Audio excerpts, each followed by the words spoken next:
L'actualité à Nancy et ailleurs. 11e édition du Salon du Livre de Saint-Nicolas-de-Port. Ce sera le dimanche 2 février, bien sûr, à la salle des fêtes avenue Jolin. Catherine Froment-Chéry, bonjour. Bonjour.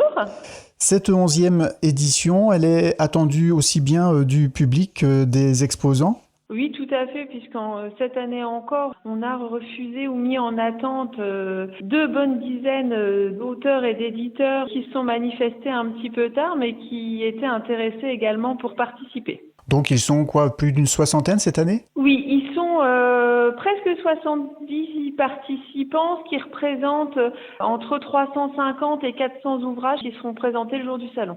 Avec une thématique particulière quand il y a un salon comme ça ou pas forcément ? Pas forcément, c'est un salon généraliste, donc les visiteurs pourront retrouver aussi bien du livre jeunesse que du livre adulte, de la fiction, du roman, mais aussi du documentaire historique, de la poésie, c'est vraiment très varié. Donc ce sera de 10h à 18h. À chaque fois, vous mettez en avant un ou une auteure. Cette fois-ci, c'est quelqu'un qui vient exprès de Bretagne ? Oui, c'est Caroline Lerain qui est l'auteure d'une série de romans policiers qui se passent dans le monde maritime, voire même certains tomes sont des huis clos en mer. Elle n'est pas forcément, j'avoue, très connue en Lorraine, mais elle est beaucoup plus connue dans l'ouest de la France. Et elle nous fait le plaisir de se déplacer spécialement de la pointe bretonne de Penmarch pour venir à Saint-Nicolas-de-Port. Et comment s'est fait ce choix alors ? Comment s'est fait cette rencontre ? Un peu par le bouche à oreille, plusieurs amoureux de la Bretagne à la MJC, dans les bénévoles et professionnels, avaient déjà repéré ses livres et le hasard a fait qu'elle avait une amie qui habitait pas très loin de la MJC, qui avait elle-même une amie bénévole à la MJC et un jour, ces personnes sont arrivées avec ces romans dans mon bureau en me disant on voudrait faire découvrir quelqu'un et voilà, c'est comme ça que s'est créé le lien. Invitée d'honneur, donc Caroline Lerain.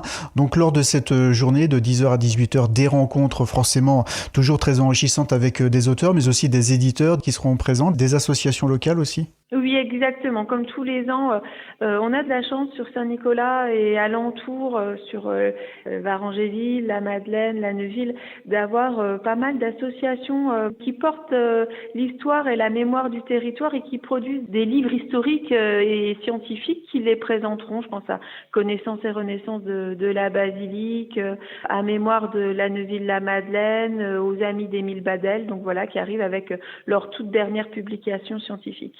Cette 11e édition du Salon du Livre de Saint-Nicolas-de-Port est marquée par une nouveauté. Il y aura un prix cette année, le premier prix Marie-Antoinette Lix. Vous pouvez nous en dire quelques mots ? Oui, c'est un projet qui était dans les cartons depuis un moment à la MJC et qu'on arrivait à concrétiser l'année dernière. Donc Marie-Antoinette Lix, c'est une combattante, mais en même temps une auteure de la fin du 19e qui s'est déguisée en homme pour combattre à la guerre de 70. Et puis, à la fin de sa vie, a été autant l'auteur de livres patriotiques de fiction que d'une autobiographie. Et elle est décédée et inhumée à Saint-Nicolas-de-Port. Et donc, on avait à souhait de rappeler sa mémoire pour ce prix littéraire qui récompense une œuvre de fiction qui met en valeur le patrimoine de la région. Donc la région, on l'a entendu au sens large et administratif, donc la région Grand Est, donc ça est aussi bien l'Alsace que l'ancienne Champagne-Ardenne. Et donc on a lancé ce prix l'année dernière, on a vu 18 auteurs candidater, nous déposer leurs ouvrages. On a un jury d'une dizaine de personnes qui ont lu tous ces ouvrages, qui ont siégé plusieurs fois et que l'annonce du prix sera faite donc le jour du salon, dimanche 2 février à midi à la salle des fêtes de Saint-Nicolas-de-Port. Voilà, le suspense est entier, donc il faudra être là le dimanche 2 février pour avoir la réponse. Donc vous l'avez dit, c'est aussi bien pour des adultes que pour des enfants, ce roman qui sera primé. Les enfants qui ont aussi bien sûr leur place lors d'un salon du livre, parfois on peut se dire que non, c'est pas forcément pour eux, mais si, au contraire. Oui, alors il y a de toute façon des auteurs, des éditeurs qui leur sont destinés.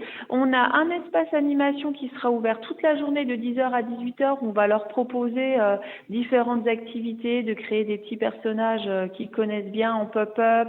Alors du coup, recevant Caroline Lerain en invitée d'honneur, ce sera un espace animation tourné vers la mer et les personnages de la mer et la littérature.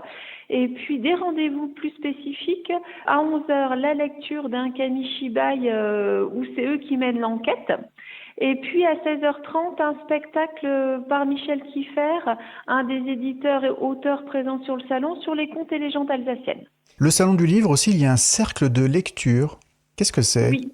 Tout à fait. Alors, le cercle de lecture, c'est une activité régulière de la MJC. Ce sont des adhérents qui se rencontrent tous les mois autour d'un livre qu'ils ont lu pendant le mois et autour duquel ils échangent. Et là, spécialement pour le Salon du Livre, tous les ans, le cercle de lecture fait une édition spéciale lors du Salon du Livre. Donc là, ce sera à 14h30 à la salle des fêtes. Et ils ils inviteront le gagnant du prix Malix. Le Salon du Livre, c'est donc le dimanche 2 février, salle des fêtes, avenue Jolin, de 10h à 18h. Et une information intéressante, bien sûr, c'est que l'entrée est libre, toujours. L'entrée est libre, voilà. Et puis, il y a une petite buvette goûter avec des pâtisseries, des boissons chaudes et froides de possible. Qu'est-ce qu'on vous souhaite, Catherine, pour cette 11e édition du Salon du Livre ? Le beau temps et beaucoup de visiteurs. Et ben voilà, rendez-vous le 2 février. Merci beaucoup, Catherine. Merci beaucoup, Yves. L'actualité à Nancy et ailleurs. C'est sur Fadjet. Pour y participer, contactez-nous au 03 83 35 22 62.